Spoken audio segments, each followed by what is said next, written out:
So on number 4, it has that GCF next to it. You will not, this will be the only time where it'll have that nice little hint next to it. So the greatest common factor on this one is 4. I'll divide each term by 4. And then with what is inside that set of parentheses, that is what I will do my box method with. My A is 1, my B is 2, my C is -3, my AC is -3. Is anybody able to find the factors of -3 that add or subtract to give me 2? -1 and 3.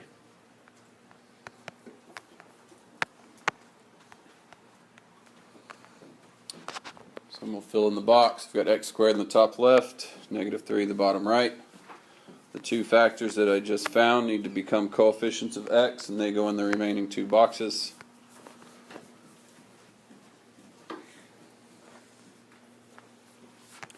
And then now I find my greatest common factors.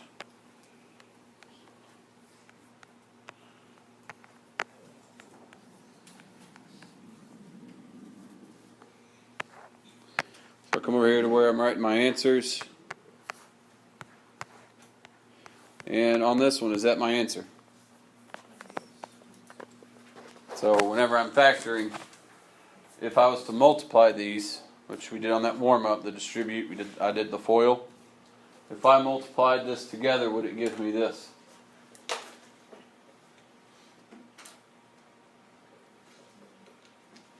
Well, the first thing I did was x times x, that would be x squared, right?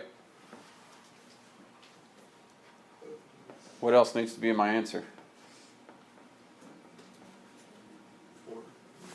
4, that greatest common factor. Okay, that's something that a lot of people will forget. Okay, and guys, that's something that on CBA time, one answer will be x plus 3 times x minus 1, and the next one will be 4 times x plus 3 times x minus 1, and that will be the difference between two answer choices.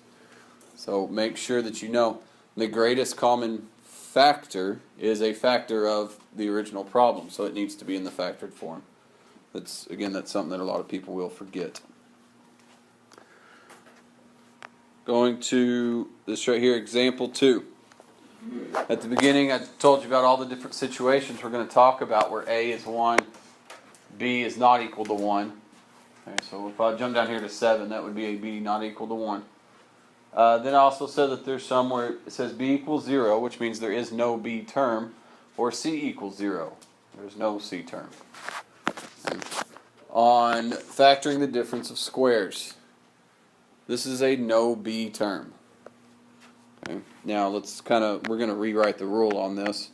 So A squared minus, I want you to put C right there, equals A plus C, A minus C. Okay. So if I have that x squared minus 9, if I'm factoring that, whenever I say that there is no B term, I'm talking about that standard form. Okay, B is the coefficient of x. There's no just x term, so there's no B value. If you can identify this as a no B problem, factoring this is a lot easier than the ones we've already done today. Okay. All I have to do is I'm going to take the square root of x squared, which is what? X. The square root of 9, which is what? So once I have the square root of those, my answer, I'm going to have x and 3. I'm going to have x and 3. One of those needs to be positive and one needs to be negative. That's all you have to do. You take the square root of both terms. They will always be perfect squares if it's set up like this. Take the square root of both, and you set it up just like that. Okay, so let's kind of walk through 5. What is the square root of 4x squared? 2x. So I got a 2x there. I've got a 2x there. We already said the square root of 9 is 3. And what are my signs? One positive, one negative. It does not matter which one is where. So there you go. The first few problems we've worked on today took a good 5 to 7 minutes. That one took about 10 seconds. If you can identify that it's a no B problem. If you don't, then you're stuck with, well, I'm going to put 0 in for B, and then I'm going to identify my A. Don't write this down. My C, my AC is negative. Okay, and then you're doing the whole box process with B as 0, which again takes a lot longer than what we just did. Okay.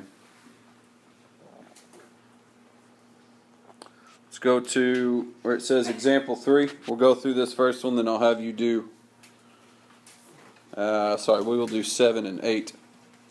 Then I'll have you take over. So 7, what is the very first thing I need to do? I need to what? Say it louder. Set it equal to 0. So what would I need to do to set it equal to 0? Add 12. Fabulous.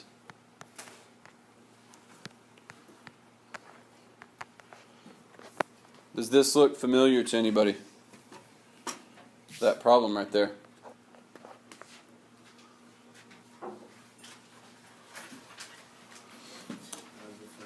It was the first one that I had you do after the big example at the very beginning. Okay? Make sure that you, be aware of that. This is the exact same problem, just a couple different steps are different. Like the first one wasn't set equal to 0. Use the work you've already done. Okay? Whenever we did this one, we had 2x squared. I'm just looking at that first problem that we did.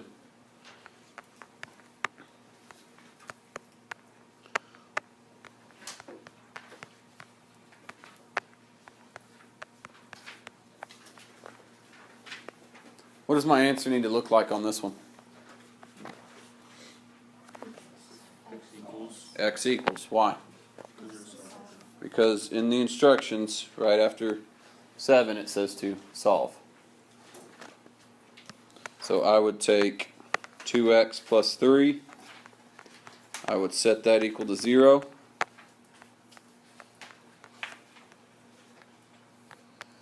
I would take x plus 4, and I would set that equal to 0. And so my two answers would be negative 1.5 and negative 4.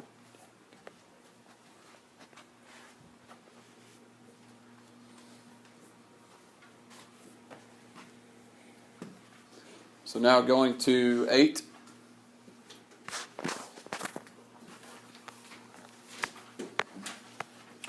Above this one, I want you to put, well, first, that's kind of a hint to it already. What term am I missing here? My A, my B, or my C? C. C is always the number that's at the very end. So this is a no C. As easy as the no B one was, this one's even easier. Alright? It's set equal to 0. What is always the step after I make sure that it's set equal to 0? Greatest common factor. What is the greatest common factor to what? X. 2x. They both have x's in it, correct?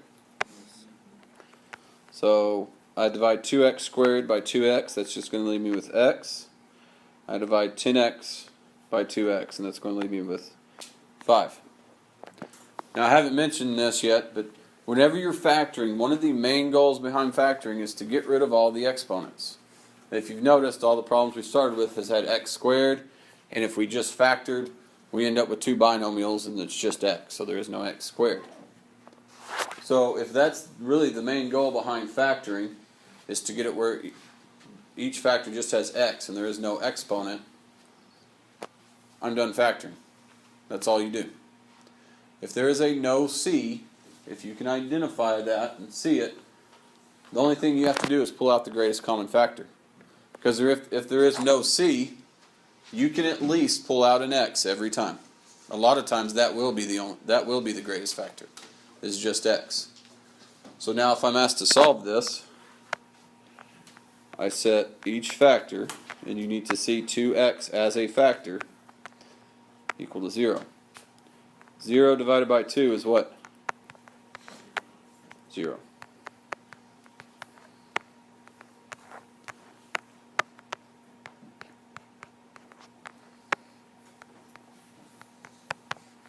And so those two would be my next two answers.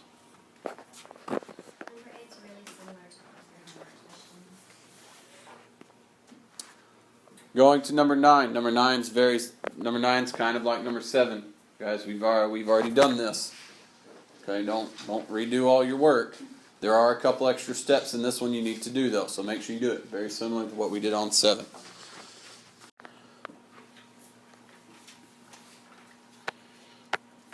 Get on 9.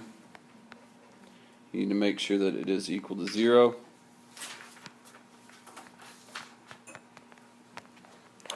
And I believe that one was problem number 2 at the very beginning.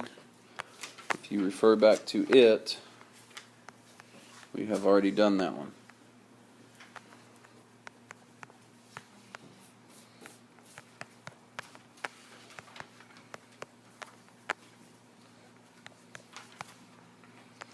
The only difference is on number 2 we were asked to factor.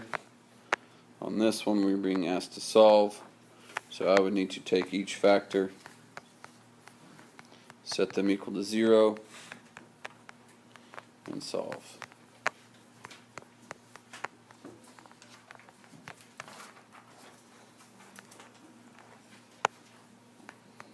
So there are the two answers you should have gotten on that one.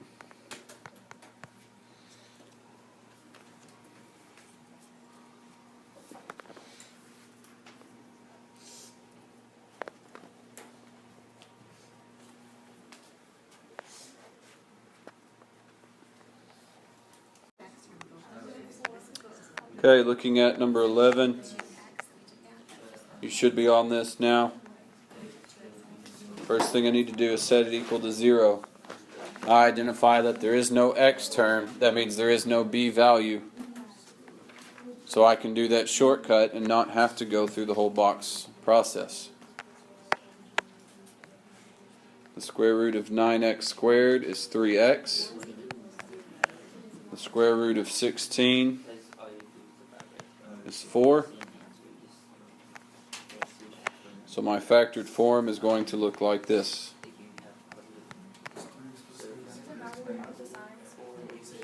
It does not matter where you put the signs. The first one can be negative and the second one positive. You just have to have one of each. Did everybody hear that question? Because I've heard that a few times. Whenever I'm writing that, it does not matter if I put 3x minus 4 times 3x plus 4, it's correct. It does not matter where that plus and minus is. You just have to have one of each. And then I'll come over here. One of those would give me positive 4/3. The other one would give me negative 4/3. Kind of follow along with me on 10. I know some of you went ahead and worked it out.